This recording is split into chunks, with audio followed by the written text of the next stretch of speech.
Hello students, இந்த வீடியோவில் வந்து electromagnetic radiationோட particle nature பற்றி நம்ம பார்க்க போகிறோம். அதாவது Plancks Quantum Theory, Max Planckோட Quantum Theory. ஓகேயா, வேவ் நேச்சர் வச்சு பார்க்கும் பொழுது, அதாவது electromagnetic radiationோட வேவ் நேச்சர் வச்சு பார்க்கும் பொழுது நம்மளால் டிஃப்ராக்ஷனையும் இன்டர்ஃபரன்ஸையும் புரிஞ்சுக்க முடியும். ஒரு வேவ் ட்ராவல் ஆகி வந்துகிட்டு இருக்கும் பொழுது டிஃப்ராக்ஷன்னா ஒன்றும் இல்லை, நடுவில் ஏதாவது ஒரு அப்டக்கிள் இருந்துச்சுன்னா பட்டு அப்படியே செதறுது. ரேடியேஷன் வந்து கதிர்வீச்சு, எலக்ட்ரோமேக்னெட்டிக் ரேடியேஷன் வந்து வேவ் அப்படி வருது. ஒரு அப்டக்கிள் இருந்துச்சுன்னா பட்டு அப்படி செதறுது இல்லையா, அது வந்து டிஃப்ராக்ஷன். இன்டர்ஃபரன்ஸ்னால் ஒன்றும் இல்லை, ஒரு ரெண்டு வேவ் வந்து ட்ராவல் ஆகிட்டு வருது, ரெண்டு என்ன ஆகுது, கொலைட் ஆகுது. கொலைட் ஆகும் பொழுது ரெண்டு இன்டர்ஃபரன்ஸ் ஆகுது. ஸோ அது வந்து எப்படி வந்து அந்த ரேடியேஷன் வந்து எமிட் ஆகுது அப்படிங்கிறத பார்க்குறது வந்து இன்டர்ஃபரன்ஸ். ஓகே, வேவ் நேச்சரை பொறுத்த வரைக்கும் டிஃப்ராக்ஷன் இன்டர்ஃபரன்ஸையும் நம்ம புரிஞ்சுக்க முடியுது. பார்ட்டிக்கிள் இதில் பொறுத்த வரைக்கும் எலக்ட்ரோமேக்னெட்டிக் தியரியால் ஒரு சில இது எக்ஸ்பிளைன் பண்ண முடியல. என்னதுன்னா, the nature of emission of radiation from hot bodies.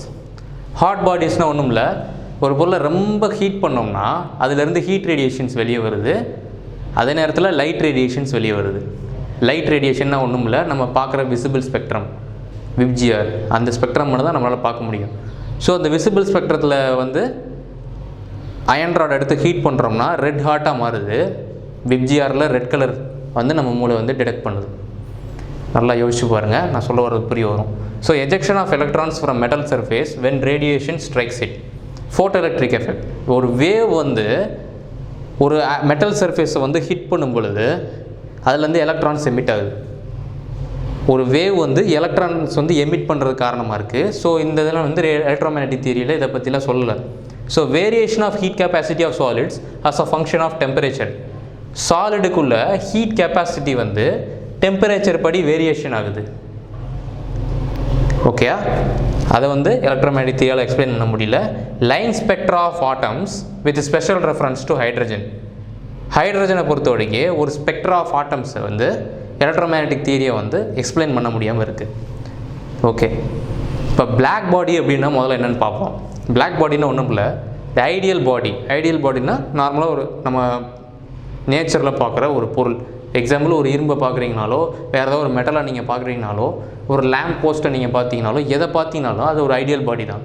Okay, which emits and absorbs. அதாவது அதுலேருந்து ஒரு கதிர் வெளியே வந்தாலோ அதை அப்சார்ப் பண்ணாலோ. எக்ஸாம்பிள், நீங்கள் வந்து இந்த பென் இருக்குது, இந்த பென் வந்து நார்மலாக நம்ம பார்க்கும்போது பென்னு நினைக்கிறோம், ஆனால் இதுக்குள்ளே நிறையா பில்லியன்ஸ் ஆஃப் ஆட்டம்ஸ் இருக்குது. ஸோ இந்த பில்லியன்ஸ் ஆஃப் ஆட்டம்ஸ் என்ன ஆகும், சப்போஸ் வந்து ஒரு இது மேலே ஒரு சூரியன்லேருந்து ஒரு கதிர் விழுந்தாலோ, விழுந்ததில் இது அப்சார்ப் பண்ணும். அப்சார்ப் பண்ணால் தான் அது ஹீட் ஆகுது. ஓகேயா, ஸோ அது எமிட் ஆகணும், அதாவது அப்சார்ப் பண்ணுது. ஒரு சில பொருள் எமிட் பண்ணிடுது, எமிட்டும் பண்ணணும். அதே நேரத்தில் radiations of all frequencies is called a black body. ஓகேயா, இந்த பொருள் வந்து என்ன பண்ணுதுன்னா, சூரியன்லேருந்து வர லைட் ரேஸ் வந்து இது மேலே பட்டு அதுக்கு தேவையான அளவு அதை அப்சார்ப் பண்ணிவிட்டு மீதியை எமிட் பண்ணுது. அந்த எமிட் பண்ணுறது தான் நம்ம கண்ணுக்குள்ளே போய் நம்ம மூளை பார்க்குது. ஓகேயா, இப்போ இந்த கருப்பு கலர் அப்படின்றத நம்ம எப்படி டிடெக்ட் பண்ணுறோம்னா, இப்போ சூரியனோட லைட் ரேஸ் வந்து விப்ஜிஆர்னு நம்மளுக்கு தெரியும். லைட் ரேஸை பிரித்தோம்னா அதுக்குள்ளே இத்தனை கலர்ஸ் இருக்குது விப்ஜிஆர் அப்படின்னு சொல்லி நம்ம படிச்சிருக்கோம். அந்த லைட் ரேஸ்லாம் போய் இதில் விழுகும் பொழுது அந்த எல்லா கலரையும் அப்சர்வ் பண்ணிவிட்டு அந்த பிளாக்கை மட்டும் எமிட் பண்ணுது. பிளாக்கை மட்டும் எமிட் பண்ணுறது தான் நம்ம கண்ணுக்குள்ளே போய் நம்ம பார்க்குறோம். ஓகேயா, ஸோ எமிட் பண்ணாலும் அப்சர்வ் பண்ணாலும் ஒரு பாடி, அதை வந்து பிளாக் பாடின்னு சொல்கிறாங்க. அந்த ரேடியேஷனுக்கு பேர் பிளாக் பாடி ரேடியேஷன் அப்படின்னு சொல்லி சொல்கிறாங்க. ஸோ எதை வேணாலும், நார்மலாக வந்து ஒரு லைட் ரேஸ்ன்னு சொல்கிறேன், ஒரு ஹீட்டு ரேடியேஷனை எமிட் பண்ணாலோ அப்சார்ப் பண்ணாலோ அது ஒரு பிளாக் பாடி. அதுலேருந்து ஒரு ரேடியேஷன் பேர் black body radiation. Okay, so ஒரு எக்ஸாம்பிள் பார்ப்போம். அதாவது ஒரு ஹீட்டர் எடுத்து ஒரு அயன் ராடை வந்து பயங்கரமாக ஹீட் பண்ணுறோம். என்ன ஆகுதுன்னா, ஃபஸ்ட்டு டல் ரெட் கலரில் வந்து மாறும். ஹீட் பண்ண டல் ரெட் கலரில் மாறும். இன்னும் டெம்பரேச்சர் அதிகமாக்க திக் ரெட்டாக மாறும். இன்னும் டெம்பரேச்சர் அதிகமாக்குனீங்கன்னா என்ன ஆகும், ஒயிட் கலரில் மாறும். அடுத்து பார்த்தீங்கன்னா இன்னும் டெம்பரேச்சர் ஏற்ற ப்ளூ கலரில் மாறும். ஸோ இவ்வளோ டெம்பரேச்சர் ஏற்ற அதோட கலர் மாறிக்கிட்டே வருது. நம்மளுக்கு ஸ்பெக்ட்ரத்தை பொறுத்த வரைக்கும் என்ன தெரியும், ரெட் கலரில் இருந்தால் அதோட வேவ் லென்த் இவ்வளோ தெரியும். ஸோ அடுத்து வந்து என்ன ஆகுது, ஒயிட் கலரில் மாறுது. அடுத்து இன்னும் டெம்பரேச்சர் அதிகப்படுத்தினா ப்ளூ கலரில் மாறுது. ஸோ என்ன நடக்குதுன்னா லோயர் ஃப்ரீக்குவன்சியிலேருந்து ஹையர் ஃப்ரீக்குவன்சிக்கு மாறுது. ஓகேயா? ஸோ ஃப்ரீக்குவன்சி வந்து இதுலேருந்து வர்ற ரெட் கலர்னால் அதோடக்குன்னு ஒரு ஃப்ரீக்குவன்சி இருக்குது. அந்த ஃப்ரீக்குவன்சி தான் நம்ம பார்க்குறோம். பார்க்கும் பொழுது லோயர் ஃப்ரீக்குவன்சியிலேருந்து ஹையர் ஃப்ரீக்குவன்சிக்கு மாறுது. என்ன அர்த்தம்? இந்த எக்ஸ்பெரிமெண்ட் வந்து மேக்ஸ் பிளாங்க் பண்ணுறாரு. ஸோ பண்ணும் பொழுது அதில் வர ரிசல்ட்ஸ் பார்ப்போம். ஆக்சுவலாக முதல்ல இந்த கிராஃபை நீங்கள் புரிஞ்சுக்கோங்க. அதாவது 1000 2000 கொடுத்துருக்கு இல்லையா, அது எல்லாமே வேவ் லென்த். வேவ் லென்த்துன்றது நேனோமீட்டரில் இருக்குது. ஸோ நேனோமீட்டர்னாலே 10 to the power -9. இப்போ 1000னா 1000 × 10 to the power -9, 2000 × 10 to the power -9. அப்போ 1000 விட 2000 இன்னும் கம்மியான வேல்யூ. இந்த 2000ஓட 3000 இன்னும் கம்மியான வேல்யூ, 10 to the power -ல் போகுது. ஸோ இது போக போக போக என்ன ஆகுது, வேவ் லென்த் கம்மியாகிட்டே போகுது, இன்டென்சிட்டி இன்க்ரீஸ் ஆகிட்டே போகுது. ஸோ இன்டென்சிட்டி ஆஃப் ரேடியேஷனையும் வேவ் லென்த்தையும் நீங்கள் வந்து கிராஃப் பண்ணி பார்க்குறாங்க. எதில்? அயன் ராடில் T1ன்ற ஒரு டெம்பரேச்சர்லையும் T2ன்ற டெம்பரேச்சர்லையும். ஸோ T1ன்ற டெம்பரேச்சரில் என்ன ஆகுது, T2ன்ற டெம்பரேச்சரில் அதுலேருந்து வர ரேடியேஷன், அதாவது ரெட் கலர்னால் அது ஒரு ரேடியேஷன். அந்த ரேடியேஷனோட இன்டென்சிட்டின்னா என்ன ஒரு இன்டென்ஸாக கதிர்வீச்சு வந்து எவ்வளோ வேகமாக எவ்வளோ ஃபோர்ஸாக வெளியே வருது, எந்த அளவுக்கு வெளியே வருது அப்படிங்கிறது இன்டென்சிட்டிங்கிற மாதிரி சொல்லுவாங்க. So intensity of radiation at a given temperature, intensity of radiation emitted increases with decrease of wavelength. இப்போ இந்த T1ன்ற டெம்பரேச்சரில் intensity of radiation increases, intensity எப்படியே இன்க்ரீஸ் ஆகுது, wavelength என்ன ஆகுது, டிக்ரீஸ் ஆகுதே போகுது. reaches a maximum value, என்னது, intensity ஒரு மேக்ஸிமம் வேல்யூக்கு போகுது at a given wavelength. ஒரு வேவ்லென்த்தில் இன்டென்சிட்டி மேக்ஸிமம்க்கு போகுது, இந்த வேவ் லென்த்தில் இன்டென்சிட்டி மேக்ஸிமம்க்கு போகுது. And then starts decreasing with further decrease of wave length.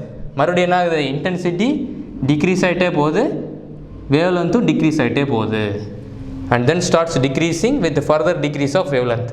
அதாவது intensity of radiation is decreasing with further decrease of wave length. Intensity of radiation decreasing with further decrease of wave length. இதுதான் இந்த லைனில் கொடுத்துருக்காங்க. இந்த கிராஃபோட நீங்கள் compare பண்ணி பார்த்தீங்கன்னா நீட்டாக புரியும் இந்த விஷயம். At a given temperature intensity of radiation emitted increases. இந்த டெம்பரேச்சரில் இன்டென்சிட்டி ஆஃப் ரேடியேஷன் இன்க்ரீஸ் ஆகிட்டே வருது, வேவ் லென்த் டிக்ரீஸ் ஆகிட்டே வருது. ஒரு பாயிண்ட் ஆஃப் இதில் இன்டென்சிட்டி டாப்புக்கு போகுது, மறுபடியும் வேவ் லென்த் கம்மியாகிட்டே போகுது, இன்டென்சிட்டி கம்மியாகிடுது, ஒவ்வொரு டெம்பரேச்சர்லேயும் வேரி ஆகுது. ஓகே.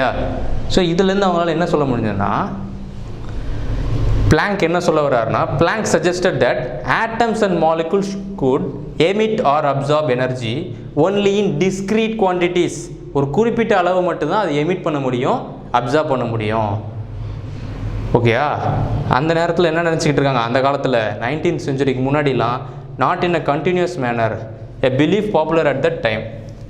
கண்டினியூஸ், அதாவது கண்டினியூஸாக எமிட் பண்ணணும், இல்லைனா கண்டினியூஸாக அப்சார்ப் பண்ணணும்னு நினச்சிக்கிட்டு இருந்தாங்க. அப்படி கிடையாது,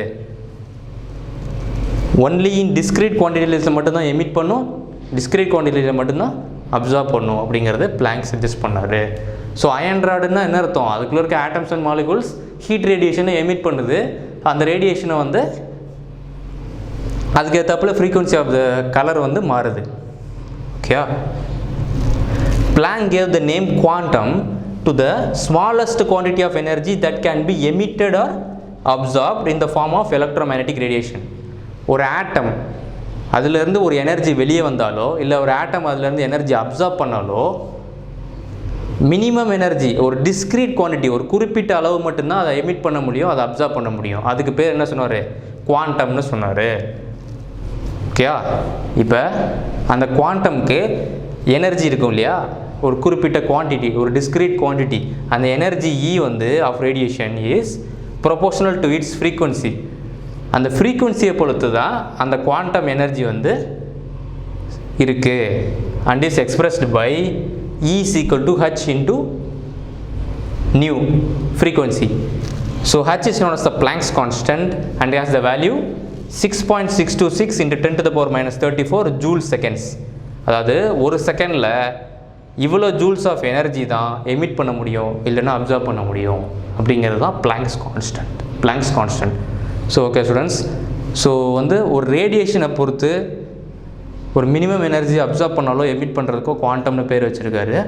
ஸோ அயன் ராடு மூலமாக வந்து அது இன்டென்சிட்டி ஆஃப் ரேடியேஷனுக்கும் ஃப்ரீக்வன்சிக்கும் ஒரு சம்மந்தப்படுத்தி so particle nature of the electromagnetic ரேடியேஷனை வந்து மேக்ஸ் பிளாங்க் வந்து கொண்டு வந்தார். குவாண்டம்ங்கிற புது ஒரு ஐடியாவே அவர் தான் கொண்டு வந்திருக்காரு.